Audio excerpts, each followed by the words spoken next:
L'Asie occidentale, depuis l'aube de la civilisation humaine, est animée par trois principaux acteurs. La puissante Chine, et plus tard leur suzerain mongol, la Corée, tantôt indépendante, tantôt vassale de la Chine ou du Japon, et le Japon, dont l'union tardive a retardé son arrivée sur la scène asiatique. L'équilibre qui se forma dans cette partie du monde au XVIIe siècle, avec une Chine dominante et un Japon isolationniste, vola en éclats avec l'arrivée toujours plus massive des Occidentaux dans la région. La puissante Chine, dominée par la dynastie Qing, entra dans une période de décadence, accentuée par les pressions colonisatrices des Occidentaux. Durant les guerres de l'opium, et culminant avec la révolte des Boxers, des parts du territoire sont cédées aux Occidentaux, c'est ce qu'on appelle les concessions, et des privilèges économiques sont accordés.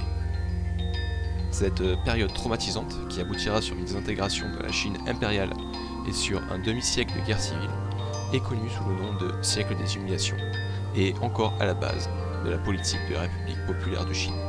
Le Japon, s'étant refermé totalement sur lui-même à partir de 1641, fut ainsi totalement préservé de la colonisation occidentale, du moins jusqu'en 1853 où une expédition militaire américaine force les Japonais à ouvrir leurs ports et ainsi à mettre fin à leur politique isolationniste. Ce brutal réveil forcera les Japonais à se rendre compte de leur infériorité technologique et ainsi à entreprendre une industrialisation à marche forcée du pays.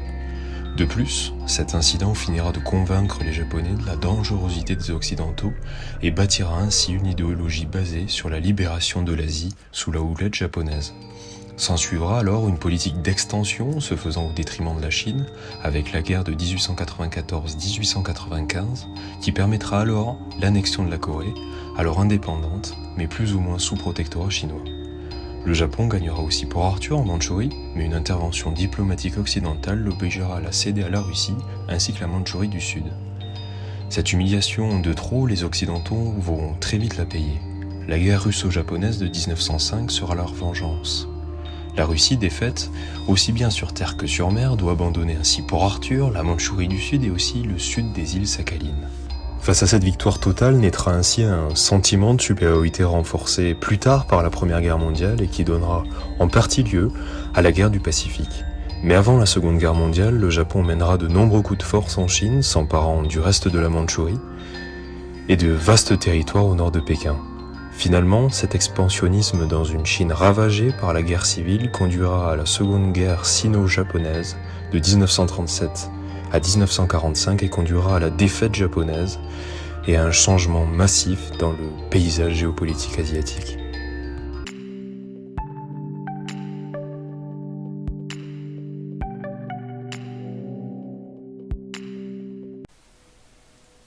En 1945, après la capitulation du Japon et la fin de la Deuxième Guerre mondiale, l'île de Taïwan, aussi connue sous le nom d'île de Formose, est rétrocédée à la Chine. Pour autant, celle-ci ne restera pas longtemps dans le giron chinois.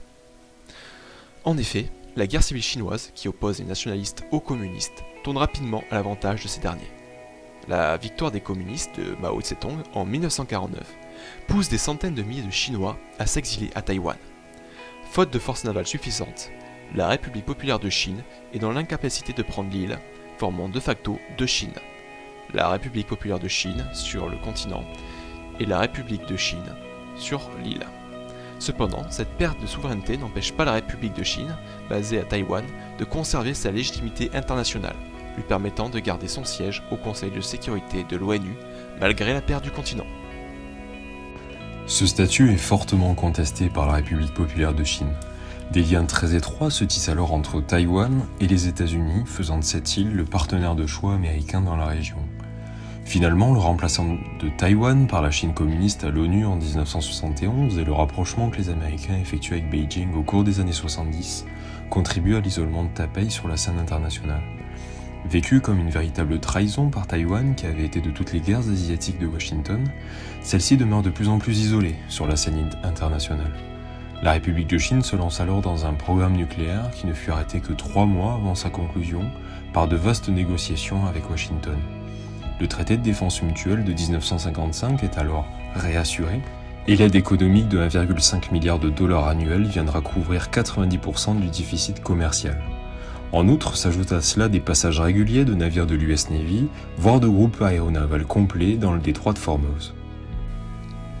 Toutefois, nous pouvons nous interroger sur la capacité des USA à assurer l'indépendance de Taïwan vis-à-vis de Pékin. La marine populaire de libération ayant tout simplement explosé ces 20 dernières années, avec une production annuelle de nouvelles unités massives, avec des capacités égales, voire supérieures aux unités équivalentes occidentales. En 5 ans, la marine chinoise a reçu un équivalent de tonnage, la marine nationale. À cette montée en puissance s'ajoute celle de l'aviation, qui a reçu de nouveaux appareils russes Sukhoi en masse, afin de remplacer ces avions d'origine soviétique construits sous licence dans les années 70-80, qui sont vieillissants. Mais le plus inquiétant reste le développement de l'artillerie balistique, dont les missiles hypersoniques sont les têtes d'affiche. Si les capacités théoriques de ces dernières sont impressionnantes, elles sont encore à démontrer et font face à de nombreux problèmes techniques. Cela laisse toutefois l'intégralité de l'arsenal balistique conventionnel pour couler les porte-avions géants de l'US Navy loin des côtes chinoises.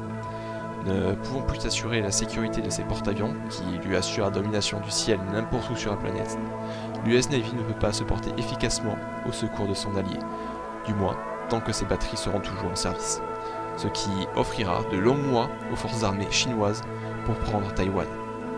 Et devant le fait accompli, Washington ne reculera-t-il pas, surtout en voyant le prix exorbitant à payer en vie humaine et en argent pour une hypothétique libération de l'île. Toutefois, la situation militaire évolue à grande vitesse. Le Pentagone réfléchit à remplacer une partie de ces monstrueux porte-avions par des porte-avions plus légers, moins vulnérables car plus agiles et moins précieux donc sacrifiables. De plus, même si les forces taïwanaises ne font pas le poids face aux monstrueuses forces armées continentales, cela fait 70 ans qu'elles se préparent à repousser l'invasion et Taipei investit suffisamment dans ses forces armées pour rendre toute invasion extrêmement coûteuse et surtout longue, offrant ainsi le temps à son allié le temps d'intervenir. Bien que leurs capacités conventionnelles soient contestées, les États-Unis restent un allié de choix pour Taïwan pour 2 raisons. La première étant qu'il reste le seul fournisseur fiable d'armement. La France, un temps pressentie comme source de diversification, sera plus ou moins abandonnée. En effet, si la vente de Mirage 2000 s'est bien passée, celle de frégate Lafayette, outre le scandale financier, a vu l'armement offensif être exclu de la vente par pression chinoise. De ce fait, la France, trop fragile face aux pressions, a été plus ou moins disqualifiée. Le second point étant le parapluie nucléaire américain. Celui-ci épargne ainsi, normalement, Taïwan de toute frappe nucléaire sur son sol sous peine de représailles identiques. Dans le domaine économique, Taïwan est peu à peu devenue l'une des principales puissances économiques d'Asie. Dès 1953, le gouvernement de Taïwan a poursuivi un intense programme d'industrialisation, de telle sorte que l'industrie est devenue le secteur économique dominant de l'île. Ainsi, en 3 décennies, le produit national taïwanais a été multiplié par 16, soit un taux de croissance annuel moyen de 8,5%. L'évolution des échanges sont l'élément le plus frappant de cette croissance. Les exportations ont véritablement explosé en atteignant en 1987 52 milliards de dollars US, dont 90% consistent en produits manufacturés. Cette croissance exponentielle a permis à Taïwan d'accéder à l'autonomie financière dès les années 70. Une des forces de Taipei est sans doute d'avoir su remodeler profondément la structure de son industrie, en faisant diminuer le poids de ses activités agroalimentaires et en développant son secteur de la sidérurgie et des industries mécaniques et électriques. Cette évolution a aussi donné lieu à une augmentation des rapports commerciaux avec la République populaire de Chine, tout particulièrement dans le secteur de l'électronique.